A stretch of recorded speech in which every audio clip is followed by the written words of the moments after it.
I'm gonna make you a star. If you hear somebody say that, he is trying to you. God, couch. On the couch with casting grease. calls. God, baby oil. Real life.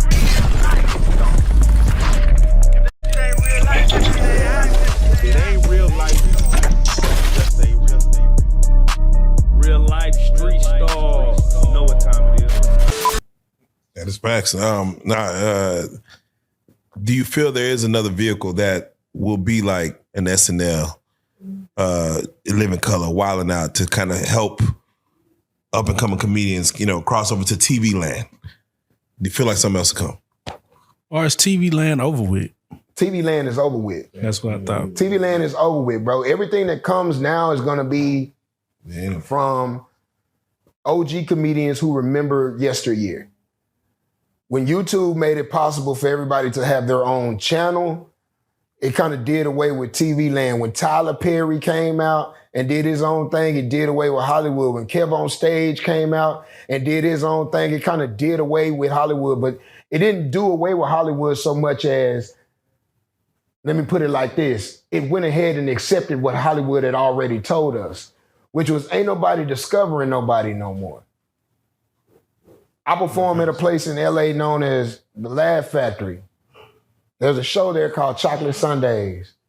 I have over a half dozen Chocolate Sundays appearances, millions of views. I murder that motherfucker every time I go. Yeah. Not one time has anybody came to me after the show and been like, I'm gonna make you a star. That part of Hollywood is gone. Ain't gonna be no more you waiting tables and somebody hear you singing and be like, hit that note one more time. I'm gonna sign you right now. Ain't no more walking down the street and somebody say, stop, look right there.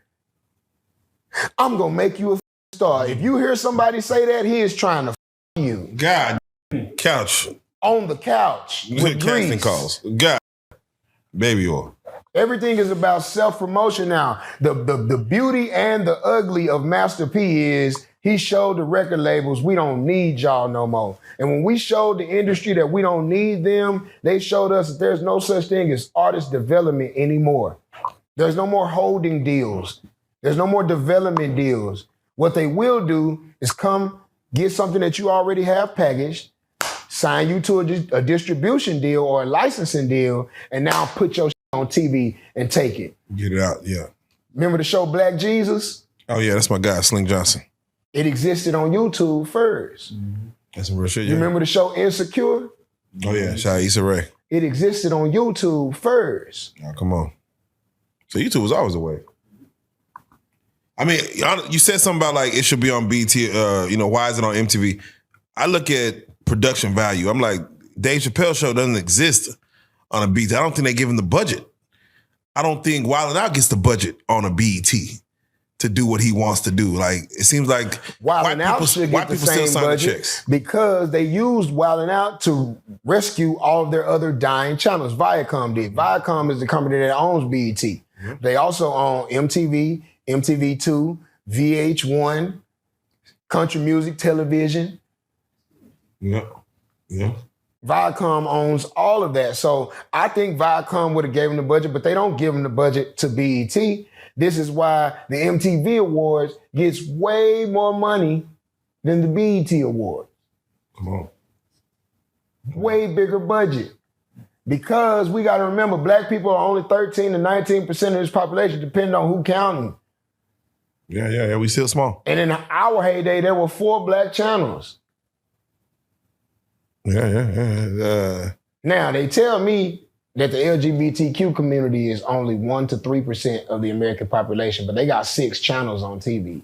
Yeah. All of the programming. Why? Because they make it their business to put their dollars together and coalesce their mission and say, we want representation on that TV every time we cut that TV on. If black people would have had that same power of mind, if we would have supported Soul Train until it died, if we would have supported Bounce TV, if we would support Tubi, if we would support Fan Base, if we would support all these black created things, we wouldn't have to worry about with the white folk. Nah, facts. I think black people could be bought, so that's our problem.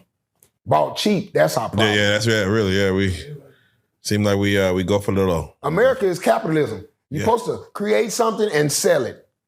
Buy low, sell 3 times. Our problem is we buy low and then cut a discount. Goddamn. Damn. We got to figure this out. Can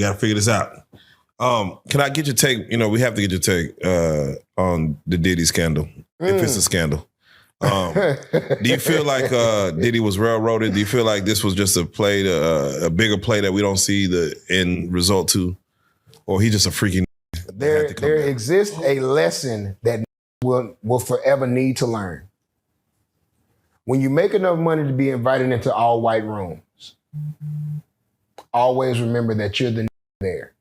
You're still the token black guy. When you start doing what you see the white folks do, you got to always remember that you're the doing it. See, nothing happens by spontaneous combustion.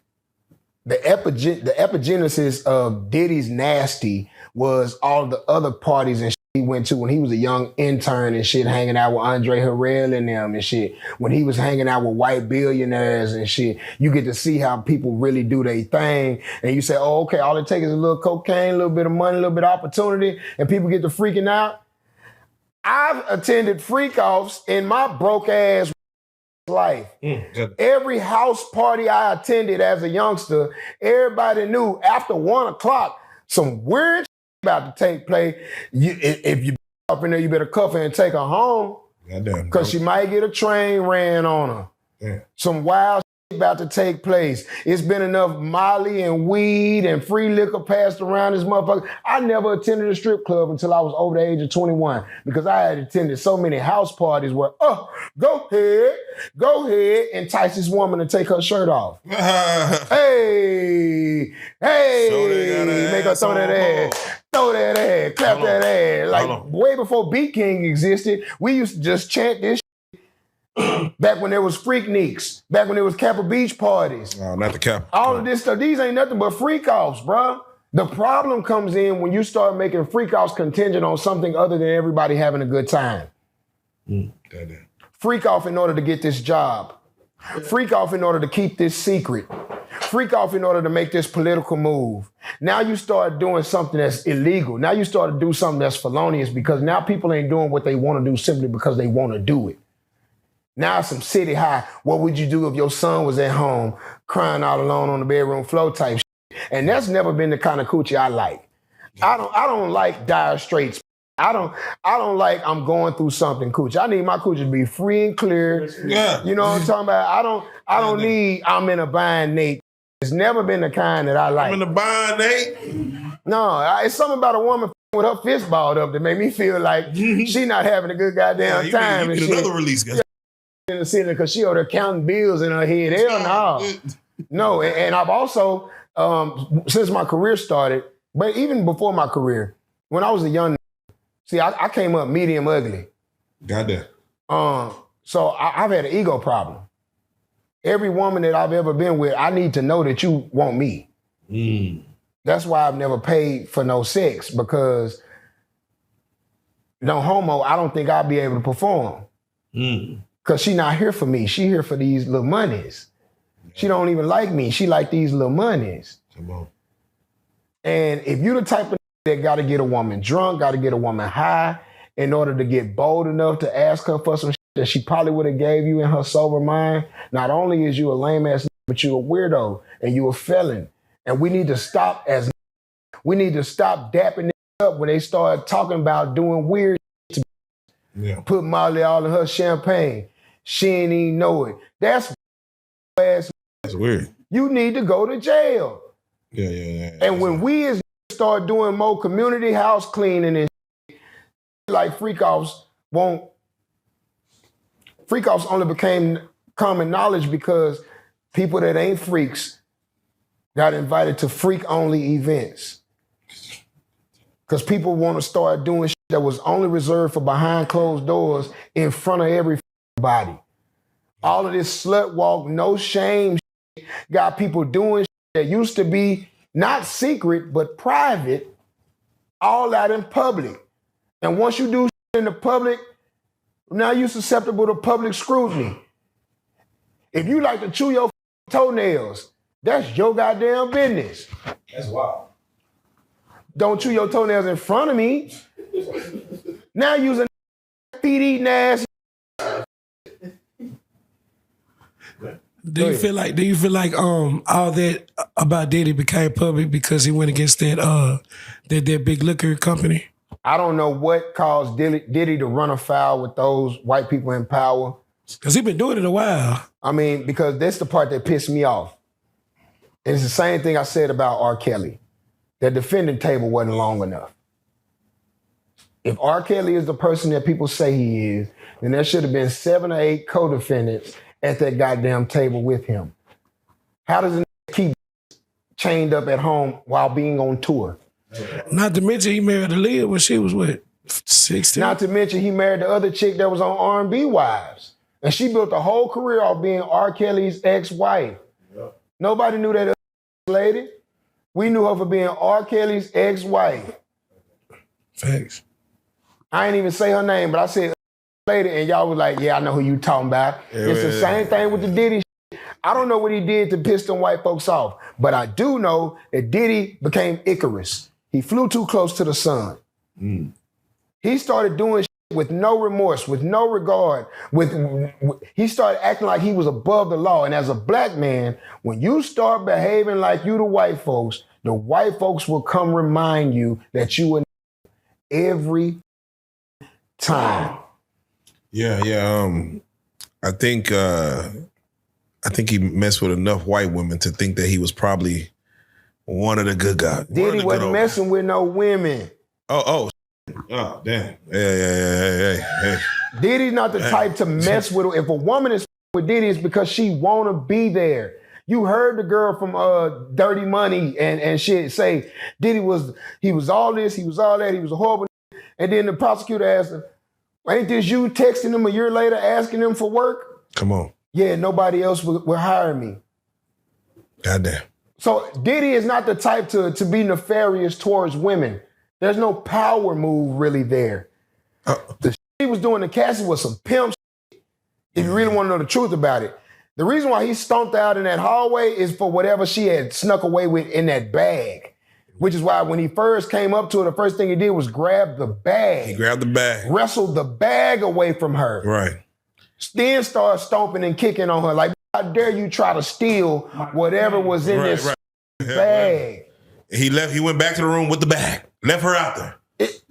Running down the hallway with her, barely holding a towel behind what was in that bag. What That's was some in the pimp bag? shit. That's some pimp shit, man. What you got in that bag? See, you gotta remember, Diddy is a cook. Because he snatched. Yeah, he's a cook. Yeah. Diddy is a cook. So sex with a woman to him is not the act with the same ego attachments that most have. That's why like Vlad is trying to go viral by talking about that man meat size. But most women, when you f with most women, they don't give a f about your meat size, no way. Having a big meat is like having a big booty. It really don't change who that woman is as a person. It's just something nice to have. So when Diddy got all the money that'll change your financial situation, when every dream you've ever had he can make come true with a phone call, who cares if he ain't got a $5 footlong? That woman finna put on an Academy Award winning performance for Diddy. I've seen women bump coochies and bust a nut. It has happened. It does not matter how long your thing is, bruh. If that ain't what she like you for, no way. Hey, give him hope. Cassie was with Ryan Leslie first. He was already in the music industry. She had already had a whole demo, but he couldn't make her dreams come true fast enough. That's why she got with Diddy. And in one phone call, you've been waiting so long for me to answer your... What I gotta do for that? I gotta other... Yeah, and be sure that they long me too. Because he doesn't respect women. So when he views a woman having sex, he want to see her get dogged out because you beneath him. But also, it's homoerotic because he get to see. Okay, so watching the documentary and like all the interviews with Vlad, does it change your opinion or your viewpoint on Diddy? Because it kind of changed The mine. rumors about Diddy had already been out. Had been rumoring about Diddy and Tyson Beckford way back in the day. Had already been saying it's weird that Diddy and Meek Mill showed up in matching Louis outfits. Had already said it's weird that Diddy be rubbing niggas' shoulders and shit in interviews. Had already said it's weird that Diddy be asking to take shopping and calling him daddy. Hey daddy, when you gonna let me take you shopping? Had already said that take that sounded kind of weird. Had already realized that everybody that signed the Bad Boy never made it out financially. And most of them didn't make it out in their right mind.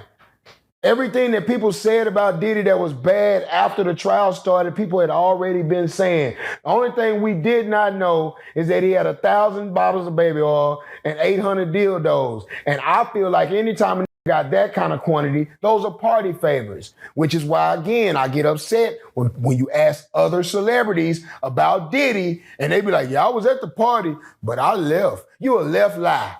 You left the next morning. You left after all the fun was over. Because ain't no nigga having all that type of freaking fun for 30 years by himself. And nobody in the industry knew nothing. Terry Crews got his meat grabbed in front of his wife by a little bitty white man. And none of you knew nothing.